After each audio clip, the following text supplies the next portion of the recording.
Bonjour à tous et bienvenue pour cette nouvelle vidéo sur les bons étudiants. Aujourd'hui, nous allons voir l'équilibre en CPP, c'est la partie 2 pour cet équilibre-là. Dans ce marché en concurrence pure et parfaite, nous avons déjà fait une première vidéo. Celle-ci, c'est vraiment le même genre avec une petite subtilité, vous allez voir, une petite différence par rapport à la dernière vidéo.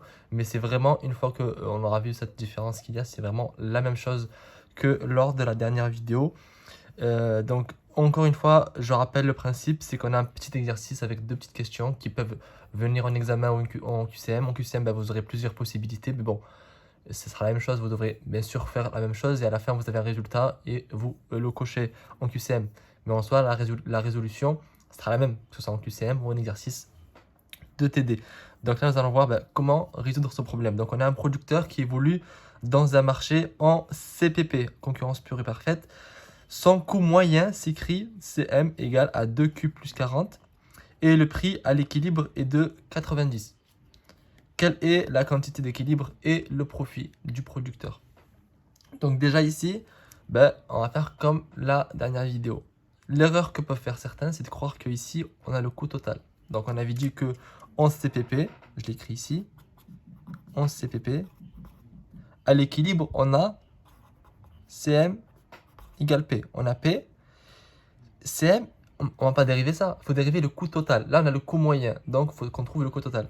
Pour trouver le coût total, on va prendre une feuille et je vais vous expliquer déjà comment on a obtenu le coût moyen. Le coût moyen, c'est égal au coût total divisé par Q. D'accord?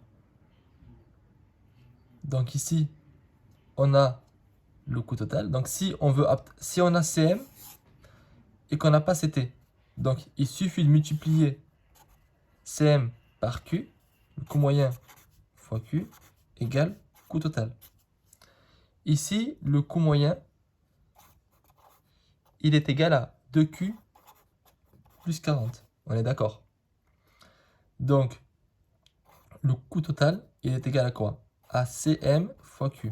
CM, c'est ça. Donc, j'ai coût total égale 2Q plus 40 fois Q.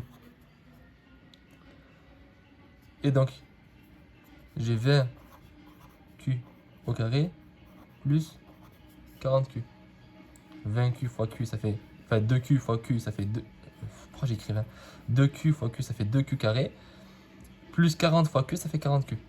Donc là, j'ai mon coût total. Et maintenant, c'est pareil que la dernière fois. Maintenant que j'ai mon coût total, c'est bon.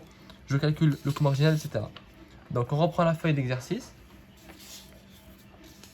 Ici, hop.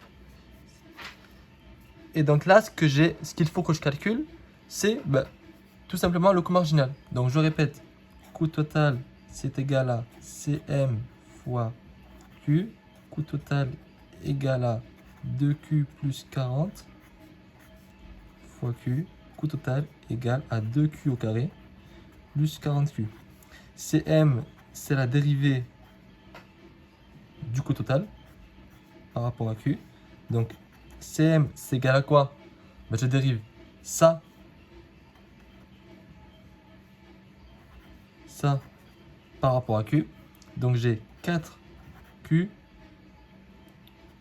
plus 40. D'accord? Le 2 passe devant, 4Q, et le Q, le 40Q, quand je dérive, ça fait 40. Ensuite, en CP, j'ai ça. Donc là, j'ai 40, 4Q plus 40 égale 90. Une fois que j'ai ça, le 40, je le passe à droite. J'ai 4Q égale à 50, puisque j'ai 90 moins 40, ça fait 50. Et donc j'ai Q égale à 50 divisé par 4. Q égale à 12,5. Dans certains exercices, on vous demandera d'arrondir le résultat à l'unité près. Donc ici, on l'arrondirait à 13. D'accord? Une fois que vous avez la quantité d'équilibre, donc on peut écrire une phrase. La quantité d'équilibre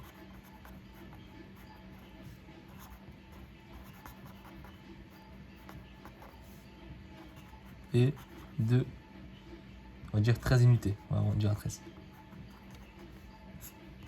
D'accord? Maintenant, on nous demande de calculer le profit. Donc, comment on calcule le profit? On l'avait vu dans la dernière vidéo. Le profit holonote pi et il est égal à P fois Q moins coût total. Encore une fois, l'erreur, c'est surtout pas de calculer le coût total ici. On le calcule avec ça. D'accord? Donc, ici, P, c'est 90. Q, ben, on l'a trouvé, nous, on va l'arrondir à 13. Moins le coût total, donc c'est 20Q au carré, donc 20 fois 13 au carré, plus 40 fois 13. Donc ici, on a un profit qui est égal à quoi? Vous prenez la calculatrice et on fait le calcul. Donc j'ai 90 fois 13. Ça, c'est égal à combien? À 1170. 1170 moins ben, tout ça. Donc 20 fois 13 au carré. Donc 13 au carré, c'est 13 fois 13 fois 20.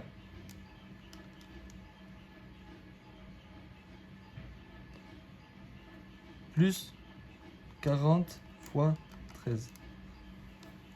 Bon, déjà ici, comme vous pouvez le voir, on va avoir un profit négatif. C'est rarement le cas, mais ça peut arriver. Et donc, vous avez 1170 moins 3900. Donc ça, on peut le faire rapidement. 1170 moins 3900 moins 2730. Bon, c'est vraiment très rare que le profit soit négatif. Ici, j'ai pris des valeurs au hasard. Je n'ai pas vérifié à l'avance si on obtenait un profit positif ou négatif. Mais le but, après le résultat importe peu. Le plus important dans cette vidéo, c'est que vous compreniez le principe. Je répète, faites bien attention à est-ce qu'on vous donne le coût moyen, le coût marginal ou le coût total. Si jamais on vous donne le coût marginal, alors il faudra faire ce qu'on appelle une primitive. C'est l'inverse d'une dérivée. Donc vous allez faire l'antidérivée. Ici, on a le coût moyen. Le coût moyen, je vous ai dit, c'est le coût total divisé par Q. Donc le coût total, c'est égal à CM, le coût moyen fois Q. On l'a calculé. Donc ça, c'était le petit piège de l'exercice. Si vous l'avez remarqué, après la suite, c'est vraiment très très simple. Coût total égal à 2Q au carré plus 40Q. Une fois que vous avez trouvé ça, ben, vous dérivez. On trouve le coût marginal. On sait qu'en CPP, le coût marginal égale à P à l'équilibre. Donc, j'égalise mon coût marginal 4Q plus 40 avec mon prix, 90. J'isole Q, donc en faisant passer le 40 à droite, puis en divisant le tout par 4. Je trouve que Q est égal à 12,5. On peut l'arrondir à 13. Ça dépend de la consigne de l'exercice. Ici, on l'a arrondi pour ne pas avoir des valeurs à virgule. Et ensuite, vous calculez votre profit qui est P fois Q. Donc la quantité fois son prix. Le prix, c'est 90. La quantité, c'est celle que vous avez trouvée juste avant. Moins le coût total. Attention à ne pas prendre le coût marginal encore une fois ici, mais vous prenez ce que vous avez trouvé ici. Donc, vous calculez votre coût total et vous obtenez votre profit ici. Donc, voilà pour cette partie 2 en équilibre de CPP. Je vous donne rendez-vous dans la partie 3 pour une nouvelle explication. À très vite et à très bientôt pour une nouvelle vidéo sur les bons étudiants.